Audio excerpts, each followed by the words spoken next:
Enjoy করেন, সময় নিয়ে, টাইম নিয়ে, 2 ঘন্টা সময় লাগুক, 3 ঘন্টা সময় লাগুক, এনজয় করে নামাজ পড়েন। আল্লাহ পাক তৌফিক দান করুন। এরপর শেষ রাতে আবার ওঠেন, পরিবারবর্গকে নিয়ে নামাজে দাঁড়ান, একসাথে জামাত করে নামাজ পড়েন, পরিবারে নফল নামাজ পড়েন, বাসায় বরকত হবে ইনশাআল্লাহ। রাত জাগেন, বেশি বেশি দোয়া করেন, একটু তেলাওয়াত করেন, একটু জিকির করেন, তাসবিহ তাহলিল করেন, রাতটা কাটিয়ে দেন। শেষের দশকে মার্কেটে ঈদের শপিং করতে যায় না। ঈদের খুশি আছে, ঈদের আনন্দ আছে, ঈদে ভালো পোশাক পরবো, সব ঠিক আছে। এই খুশি কাদের জন্যে? কদ আফলাহা মান তাযাক্কা ওয়া যাকারা ইসমা রাব্বিহি ফাসাল্লা। কার জন্য ঈদের খুশি? যে ব্যক্তি রমজান মাসে আত্মশুদ্ধি অর্জন করতে পেরেছে, রোজা রেখেছে, যাকাত দিয়েছে, নামাজ পড়েছে, লাইলাতুল কদরে রাত জেগেছে, তারাবি পড়েছে, ইত্যাদি ইত্যাদি।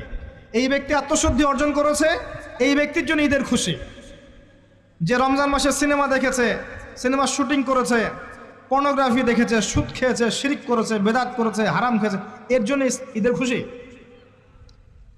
মানুষকে ঠকিয়েছে, ব্যবসায় মাল কম দিয়েছে, পণ্য মজুত করেছে, ইচ্ছা করে দ্রব্যের দাম বাড়িয়েছে, সরকারকে বিব্রত করেছে, জনগণকে দুর্ভিক্ষের দিকে ঠেলে দিয়েছে, এদের জন্য ঈদের খুশি? কখনো না। ঈদের খুশি তাদের জন্য যারা আত্মশুদ্ধি অর্জন করতে পেরেছে। আল্লাহ পাক বোঝার তৌফিক দান করুন, আমিন। এটা প্রথম টিপস দিলাম আপনাকে। এবার আসেন, আপনি রমাদানে প্ল্যান করবেন যে আপনার জীবনে বড় বড় পাপগুলো কি কি হয়েছে। এই পাপগুলো যদি মানুষের সাথে জড়িত হয়ে থাকে, আপনি মানুষের সাথে গিয়ে গিয়ে ক্ষমা নিয়ে নেবেন। কারো টাকা নিয়েছেন, দেন নাই, দিয়ে দিবেন। কারো সম্পত্তি পায়, দেন নাই, দিয়ে দিবেন। কারো হকটা নষ্ট করেছেন, গালি দিয়েছেন, গীবত করেছেন বা তহমত দিয়েছেন, অপমান করে, ইত্যাদি, ক্ষমা চেয়ে নেবেন। রমাদান মাসে মানুষের হকটা দিয়ে দেন। আল্লাহর কাছে জড়িত যে পাপগুলো আছে, এটার জন্য ইস্তেগফার যথেষ্ট। খালি যদি বলেন আস্তাগফিরুল্লাহাল্লাযী লা ইলাহা ইল্লা হুয়াল হাইয়ুল কাইয়্যুম ওয়া আতুবু ইলাইহি, 1 সেকেন্ডের মধ্যে আল্লাহ পাক আপনার সমস্ত পাপকে নেকি দিয়ে পরিবর্তন করে দিবেন ইনশাআল্লাহ। এবার প্র্যাকটিক্যালি যাবেন, সেহরি করবেন। সাহরির মধ্যে বারাকা আছে। সাহরি না করে রোজা রাখাটা উচিত না। সাহরির মধ্যে বারাকা আছে। একটা খেজুর হোক, 1 গ্লাস পানি হোক, আপনি সাহরি করবেন, এর মধ্যে বারাকা আছে। এবং সাহরির সময় এমনভাবে খাবেন না যে এটা আপনার জীবনের শেষ খাওয়া। কথা বুঝতে পারছেন? এত বেশি আইটেম করতে যায় না, এত বেশি ভোগবিলাসী হয়ে গেলে রোজার আধ্যাত্মিকত্ব থাকবে না। সেহরিতে অল্প খান, যদি খেতে হয় পেটের 3 ভাগের 1 ভাগ খান, 1 ভাগ ফাঁকা রাখেন, 1 ভাগ আপনি পানি দিয়ে পূর্ণ করেন। এখনকার কিছু তথাকথিত আশেকে রসুলের মতো হতে যায় না, যাদের ভুঁড়ির জ্বালায় চেয়ারে বসতে পারে না, এই কাজ করতে যায় না। এটা মুসলিমদের শোভা পায় না। আমরা পরিশ্রমী জাতি, কর্মঠ জাতি, আমাদের এসব শোভা পায় না। এটাও শেষ জামানা হাদিসে আছে। কি নাই আসলে, শেষ জামানে এক শ্রেণী মানুষ বের হবে, যারা হবে সাকিল, একদম উড়িওয়ালা, ঠেস দিয়ে বসে থাকবে আরাম করে, এবং বলবে যে কোরআনে যা আছে আমি তাই মানি, হাদিসটা আমি মানি না, ইত্যাদি। আসেন, সাহরির পরে রোজা রেখেছেন, 5 ওয়াক্ত নামাজ জামাতে পড়ার চেষ্টা করে। খুব সিম্পল জিনিস, খুব বেশি কিছুর দরকার নেই আমাদের। 5 ওয়াক্ত নামাজ আপনি জামাতে পড়ার চেষ্টা করেন। বাসার থেকে ওযু করে বের হবেন, প্রত্যেক পদক্ষেপ হাঁটবেন, আপনার একটা স্টেপে একটা করে গুনাহ মাফ হবে, একটা নেকি লেখা হবে, মর্যাদা বাড়িয়ে দেওয়া হবে। একে 10 দিয়ে গুণ করা হবে, রমজান মাসে আরো 70 দিয়ে গুণ করা হবে ইনশাআল্লাহ। ফজরের নামাজটা জামাতে পড়লেন, নামাজটা জামাতে পড়ার পর আপনি বসে থাকবেন, কিছু সময় জিকির আজগার তাসবিহ তাহলিল করবেন। পারলে 1 পারা করে কোরআন তেলাওয়াত করবেন। রমাদান মাসে প্রত্যেক দিন 1 পারা করে কোরআন তেলাওয়াত করার চেষ্টা করবেন। 30 দিন 30 পারা, রমাদানে অ্যাটলিস্ট একটা খতম পারা যাবে, অ্যাটলিস্ট একটা খতম চেষ্টা করা যায় না ইনশাআল্লাহ। ফজরের নামাজ হয়ে গেছে, আপনি কোরআন তেলাওয়াত করেন। 1 পারা পড়তে সময় লাগবে আধা ঘন্টা, 40 মিনিট, কারো 1 ঘন্টা। এরপর সূর্য উঠে যাবে, উঠে গেলে পরে আপনি 2 রাকাত ইশরাকের নামাজ পড়বেন, নামাজটা পড়ে বাসায় যাবেন। আল্লাহর নবী বলছেন সাল্লাল্লাহু আলাইহি ওয়াসাল্লাম, আপনার আমল নামায় একটা কবুল হজ, একটা কবুল ওমরার নেকি লেখা হবে ইনশাআল্লাহ। এবার রেস্ট করেন, বাসায় গিয়ে রেস্ট করেন। যখন ঘুমাবেন তখন ঘুমের সুন্নাহগুলো আদায় করেন। সূরা ফালাক নাস ইখলাস পড়েন, ফু দেন, দিয়ে গা মাসাহ করেন, আয়াতুল কুরসি পড়ে ঘুমান, ঘুমের দোয়া পড়ে ঘুমান, ঘুমটাও নেকি হবে ইনশাআল্লাহ। এরপর হয়তো আপনি কাজে যাবেন, চাকরিতে যাবেন বা ব্যবসায় যাবেন বা আপনি শিক্ষাক্ষেত্রে যাবেন, ইত্যাদি ইত্যাদি। যে ক্ষেত্রেই যান না কেন আপনি মনে রাখবেন আপনি রোজাদার। যে ক্ষেত্রেই যান আপনি মনে রাখবেন আপনি রোজাদার। আমি কারোর সাথে এখন ঝগড়া করতে পারবো না, কারোর সাথে এখন মারামারি করতে পারবো না, আমি কারো গীবত করতে পারবো না, আমি মিথ্যা বলতে পারবো না, আমি মাপে কম দিতে পারবো না, আমি জনগণকে ঠকাতে পারবো না, আমি রোজাদার। এটা মনে রাখবেন। এটা মনে রাখলে পরে দেখবেন ইনশাআল্লাহ তাআলা আপনি আল্লাহকে পাচ্ছেন, আল্লাহর মারিফত পাচ্ছেন।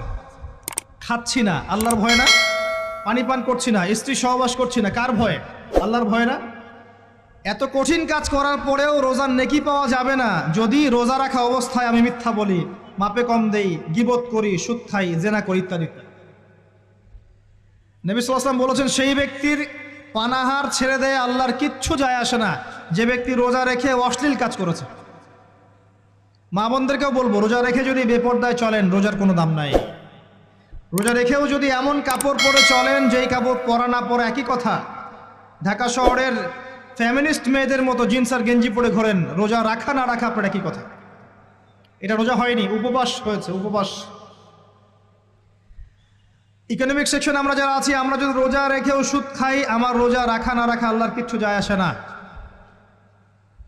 আমরা ধর্মীয় ক্ষেত্রে যারা আছি, জানা অনুযায়ী আমল যদি না করি, দিনকে দুনিয়ার স্বার্থে ব্যবহার করি, আমাদের রোজা রাখা না রাখায় কিছু যায় আসে না।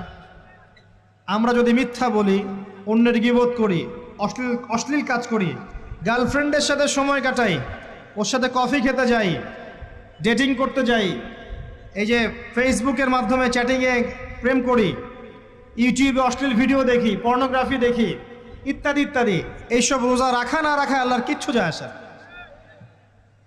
আমি হাত জোর করে মিনতি করছি ভাই, খাওয়া পান করা, স্ত্রী সহবাস ছেড়ে দেওয়ার নাম রোজা নয়, এটার নাম রোজা নয়, এটা একটা অংশ রোজার মাত্র।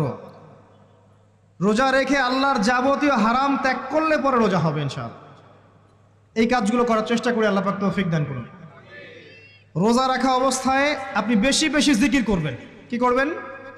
সুবহানাল্লাহ পড়বেন, আলহামদুলিল্লাহ পড়বেন, আল্লাহু আকবার পড়বেন, লা ইলাহা ইল্লাল্লাহ পড়বেন, লা হাওলা ওয়ালা কুওয়াতা ইল্লা বিল্লাহ পড়বেন হাসবি আল্লাহ ওয়া নি'মাল ওয়াকিল, সুবহানাল্লাহি ওয়া বিহামদিহি, সুবহানাল্লাহিল আযীম, সুবহানাল্লাহিল আযীম ওয়া বিহামদিহি, পড়বেন আস্তাগফিরুল্লাহ ওয়া আতুবু ইলাইহি, আস্তাগফিরুল্লাহ ওয়া আতুবু ইলাইহি, পড়বেন লা ইলাহা ইল্লাল্লাহ ওয়াহদাহু লা শারীকা লাহ, লাহুল মুলকু ওয়া লাহুল হামদু ওয়া হুয়া আলা কুল্লি শাইইন কাদির। পারা যাবে না ইনশাআল্লাহ? বেশি বেশি পড়বেন। আরেকটা কাজ করবেন, প্রতিটা কাজ নবী সাল্লাল্লাহু আলাইহি ওয়াসাল্লামের সুন্নাহ মাফিক করার চেষ্টা করবেন। সুন্নাহ মাফিক, খাচ্ছেন তার সুন্নাহ মাফিক, টয়লেট করছেন তার সুন্নাহ মাফিক, ঘুমাচ্ছেন তার সুন্নাহ মাফিক। সুন্নাহর বইগুলো আছে না বাজারে, কিনে নেবেন, কিনে নিয়ে দেখবেন প্রতিটা কাজ কিভাবে করলে সুন্নাহ হবে। এই কাজগুলো করতে কি আপনাকে গভর্নমেন্ট বাধা দিবে? বিশ্বের পরাশক্তিরা বাধা দিবে? আপনাকে কি কেউ পিটাবে এগুলো করলে? জেল খাটাবে? এগুলো আমাদের ব্যক্তি স্বার্থের ব্যাপার, ইচ্ছা করলেই করা যায়। এই ইচ্ছাটা আল্লাহ পাক আমাদের অন্তরে জাগ্রত করুন, আমিন। একটা কাজে কথা বলবো, নর্মালি আমরা ফরজগুলোতে বেশি ফোকাস করি, ফরজ ওয়াজিবে। রমজান মাসে সুন্নত মোস্তাহাবেও ফোকাস করতে হয়। রমাদানে একটা নফল আপনাকে ফরজের নেকি দিয়ে দিবে ইনশাল্লাহ, রমাদান একটা সুন্নাহ আপনাকে ফরজের নেকি দিবে ইনশাল্লাহ। তো রমজান মাসে শুধু ফরজ নয়, একটু সুন্নাহ সলাৎগুলো, নফল সলাৎগুলো একটু বেশি বেশি পড়ার চেষ্টা করি। আল্লাহ পাক তৌফিক দান করুন।